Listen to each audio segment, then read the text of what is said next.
Sastra channel நேயர்களுக்கு நமஸ்காரம். அனுதினம் ஆனந்தம் நிகழ்ச்சியில் உங்கள் அனைவரையும் சந்திப்பதில் மிக்க மகிழ்ச்சி.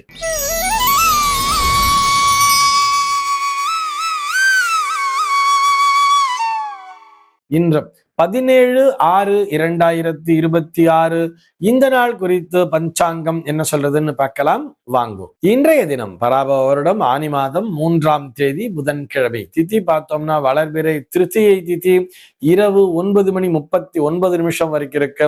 அதனை தொடர்ந்து வளர்பிறை சதுர்த்தி திதியானது வந்து விடுகிறது. இன்னைக்கு நட்சத்திரம் பார்த்தோம்னா புனர்பூசம் நட்சத்திரம் மதியம் 1:35 வரைக்கும் இருக்கு. அதனை தொடர்ந்து பூசம் நட்சத்திரம் என்பதும் வந்து விடுகிறது.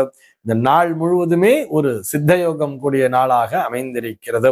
இதுபோக பஞ்சாங்கத்திலே வரக்கூடிய யோகம் அப்படின்னு சொல்லி பார்த்தோம்னா இன்றைக்கு துருவம் அப்படிங்கிற ஒரு நாம யோகத்தை கொடுத்திருக்கா. கரணம் பார்த்தோம்னா தைத்திலம் அப்படிங்கிற ஒரு கரணத்தை கொடுத்திருக்கா. இந்த நாளானது ஒரு சமநோக்கு நாளாக அமைந்திருக்கிறது. இன்னைக்கு என்ன ஸ்பெஷல்னு சொல்லி பார்த்தோம்னா இன்றைய தினம் பஞ்சாங்கத்திலே ரம்பா திருத்தியை அப்படிங்கிறத கொடுத்திருப்ப.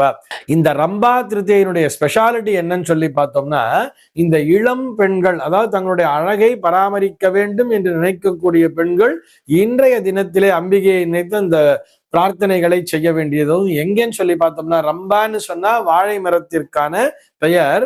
அந்த வாழை தோப்பு அப்படின்னு சொல்றா இல்லையா, அந்த வாழைத்தோப்புக்குள்ள போய் அந்த வாழை மரத்திற்கு கீழே ஒரு கலசத்தை வைத்து வழிபடுவது என்பது வட இந்தியர்களுடைய ஒரு பழக்கமாகவே இருக்கிறது. ஆக இந்த ரம்பா திருத்தியை நாளிலே நம்ம வீட்டுல இருந்தா கூட ஒரு வாழை கண்ணு அது மாதிரிலாம் கொண்டு வந்து வச்சுண்டு அம்பிகையை நினைத்து பிரார்த்தனையை செய்ய வேண்டியது. இதுபோக இன்றைய தினம் அந்த வீர வாஞ்சிநாதனுடைய நினைவு நாளாகவும் அமைந்திருக்கிறது. இதுபோக இன்றைய தினம் ஒரு வளர்பிறை சுபமுகூர்த்த நாளாக அமைந்திருக்கிறது. இது ஆனி மாதம் என்பதால் அந்த வீடு, அதாவது வீட்டுக்கு ஒரு பூமி பூஜை போடுறது, கிரகப்பிரவேசம் பண்றது முதலான அந்த சுப நிகழ்ச்சிகளை தவிர, வீடு சம்பந்தப்பட்ட நிகழ்ச்சிகளை தவிர மீதி இருக்கக்கூடிய எல்லா விதமான சுப நிகழ்ச்சிகளையும் செய்வதற்கு ஒரு உகந்த நாளாகவே அமைந்திருக்கிறது.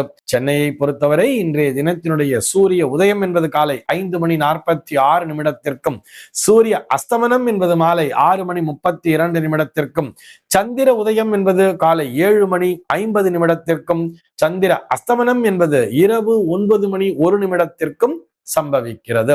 நல்ல நேரம் பார்த்தோம்னா இன்றைய தினம் காலை 9 மணி முதல் 10 மணி வரையிலும், மாலை 4 மணி முதல் 5 மணி வரையிலும் நல்ல நேரமே. சென்னையை பொறுத்தவரை இன்றைய தினத்தினுடைய ராகு காலம் என்பது மதியம் 12:09 முதல் 1:45 வரையிலும், யமகண்டம் என்பது காலை 7:22 முதல் 8:58 வரையிலும், குளிகை காலம் என்பது பகல் 10:34 முதல் மதியம் 12:09 வரையிலும் சம்பவிக்கிறது. தினாந்தம் பார்த்தோம்னா இன்றைய தினம் இரவு 1:34 கொடுத்திருக்கா. சூலம் பார்த்தோம்னா இன்றைக்கு வடக்கே சூலம். மதியம் 12:35 வரையில் அந்த சூல தோஷம் என்பது உண்டு. அதற்குரிய பரிகாரமாக பால் அருந்திவிட்டு வடக்கு திசையை நோக்கி பயணிக்கலாம் அப்படிங்கிறதையும் சொல்லி இருக்கா.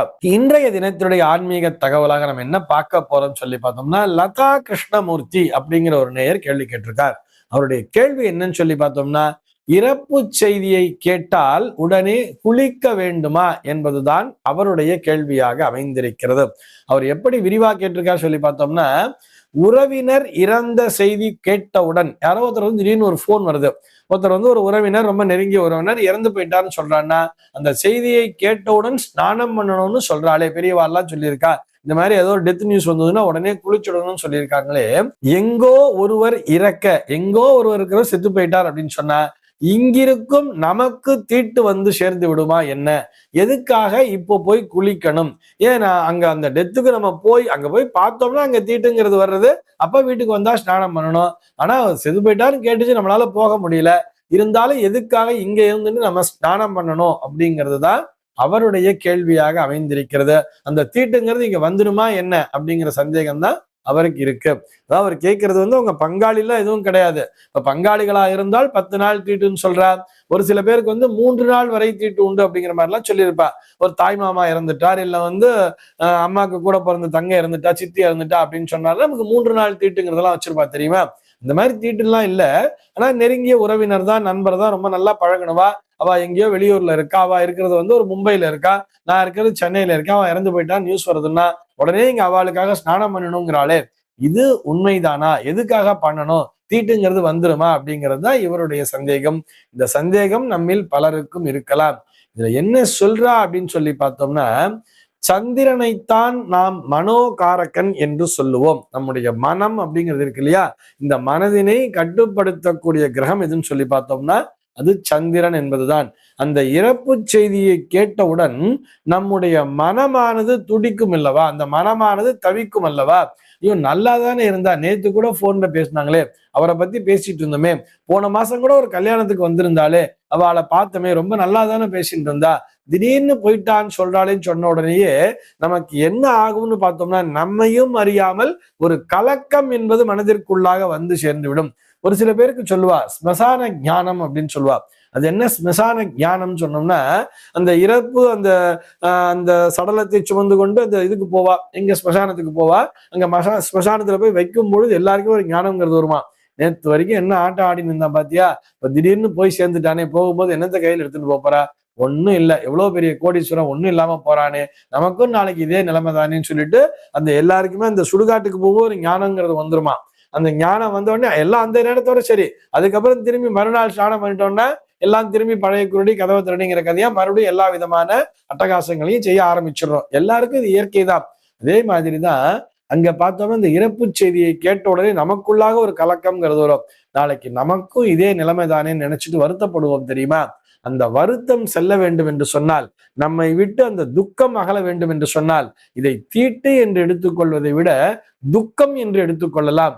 அந்த துக்க செய்தி, அந்த துக்கம் என்பது நம்முடைய மனதை பாதிக்கிறது அல்லவா, அதிலிருந்து நாம் விடுபட வேண்டும் என்று சொன்னால், அதே சந்திரனுடைய ஆதிக்கத்தை பெற்ற அந்த தண்ணீரால் நாம் நமக்கே அபிஷேகம் செய்து கொள்ள வேண்டும். அதாவது ஸ்நானம் பண்ணணும்னு சொல்றார்.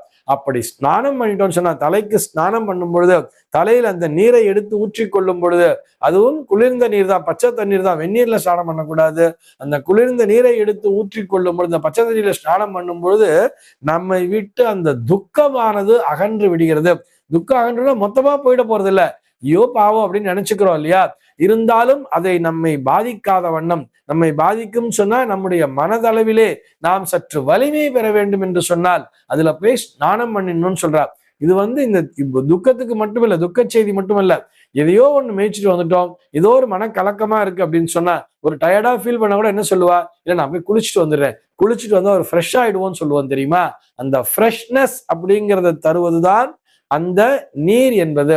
அதனாலதான் ஒரு துக்க செய்தியை கேட்டவுடன் நம்முடைய நெருங்கிய நண்பர், நமக்கு உறவினர் அல்ல, 10 நாள் பங்காளி இல்ல, 3 நாள் தீட்டு கூட கிடையாது, தீட்டுங்கிறது இல்லைன்னா கூட ஸ்நானம் பண்ணிடணும்னு எதுக்காக சொல்லியிருக்கான்னு சொன்னா, அந்த ஸ்நானம் பண்ண உடனேயே நம்மையும் அறியாமல் நமக்குள்ளாக இருக்கக்கூடிய அந்த துக்கம் என்பது அகன்று நம்ம ஒரு புதிய மனிதராக ஒரு ஃப்ரெஷ்னஸ்ங்கிறது நமக்கு கிடைச்சிடுறது இல்லையா. இதைத்தான் அந்த சந்திரன் என்கின்ற கிரகமானது செய்கிறது. சந்திரன் தான் மனோகாரகன், சந்திரன் தான் மனதையும் ஃப்ரெஷ்ஷா வச்சுருப்பார். அதனால்தான் சந்திரனை பார்த்தாலே மனசுங்கிறது ரொம்ப ஹாப்பி ஆயிடுது இல்லையா. அந்த சந்திரனுடைய ஆதிக்கத்தை பெற்ற அந்த தண்ணீரை நாம் எடுத்து ஊற்றி கொள்ள வேண்டும். அப்படி மேல தலையில தண்ணியை ஊத்திட்டு ஸ்நானம் பண்ணும் பொழுது துக்கம் என்பது நம்மை விற்று அகன்று விடுகிறது, நாமும் அந்த ஃப்ரெஷ்னஸ்ங்கிறது கிடைச்சிடுறது. இதை அறிந்துதான் நம்முடைய முன்னோர்கள் இந்த சம்பிரதாயத்தை நமக்கு சொல்லி தந்திருக்கிறார்கள். இந்த தகவலோடு இன்றைய தினம் உங்களிடமிருந்து நான் விடைபெற்றுக் கொள்கிறேன். மீண்டும் உங்கள் அனைவரையும் நாளைய தினம் ஒரு புதிய தகவலோடு சந்திக்கிறேன்.